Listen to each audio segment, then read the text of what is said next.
ایران کے باعزت اور باحوصلہ عوام کو سلام۔ گزشتہ رات تہران اور ملک کے دیگر شہروں پر مجرمانہ صہیونی حکومت کی درندگی کا جو حملہ ہوا، اس میں کئی معصوم بچے، خواتین، عام شہری، عسکری کمانڈر اور جوہری سائنسدان شہید ہوئے۔ یہ شرمناک اقدام، جو تمام بین الاقوامی ضابطوں کی کھلم کھلا خلاف ورزی ہے، ایک بار پھر اس غیر قانونی صہیونی حکومت کی مجرمانہ فطرت کو دنیا کے سامنے بے نقاب کرتا ہے۔ ایک ایسی حکومت جس کی بنیاد ہی قبضے، جارحیت اور معصوم بچوں کے قتل پر رکھی گئی ہے۔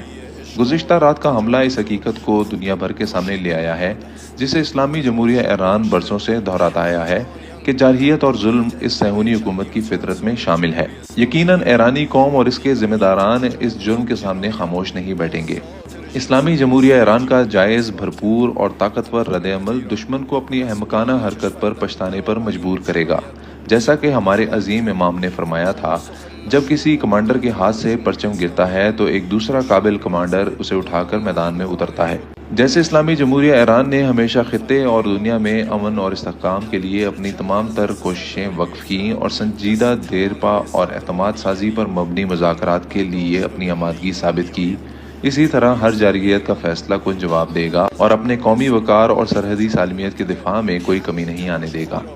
میں ایران کے باہمت اور غیور عوام سے اپیل کرتا ہوں کہ وہ اتحاد، یکجہتی اور ہمدردی کا مظاہرہ کریں اور دشمن کی نفسیاتی جنگ کے تحت پھیلائی جانے والی افواہوں اور جھوٹی خبروں پر دھیان نہ دیں۔ اپنے حکام پر اعتماد اور حمایت کے ذریعے قوم ان حالات پر پوری قوت سے قابو پانے کی فضا ہموار کرے گی۔ میں عوام کو یقین دلاتا ہوں کہ اسلامی جمہوریہ ایران کی حکومت اپنی پوری طاقت اور خلوص کے ساتھ عوام کی خدمت جاری رکھے گی اور عوام کی روزمرہ زندگی میں کسی قسم کی رکاوٹ کی اجازت نہیں دی جائے گی۔ آج ایرانی قوم کو پہلے سے کہیں زیادہ اتحاد، اعتماد، ہمدردی، یکجہتی اور وفاداری کی ضرورت ہے۔ اوپر والے کے فضل اور قوم کے اس عظیم جذبے کی بدولت اسرائیل کے جرائم کا ایک مضبوط اور فیصلہ کن جواب دیا جائے گا۔ یہ جواب ایسی حکومت کو دیا جائے گا جو دنیا بھر میں اور ایرانی عوام کی نظروں میں سب سے زیادہ قابل نفرت ہے۔ مسلح فوج کے سپریم کمانڈر کی قیادت میں اسلامی جمہوریہ ایران اس کٹھن امتحان سے بھی عزت اور وقار کے ساتھ سرخرو ہوگا، انشاءاللہ۔ به در خواهد آمد.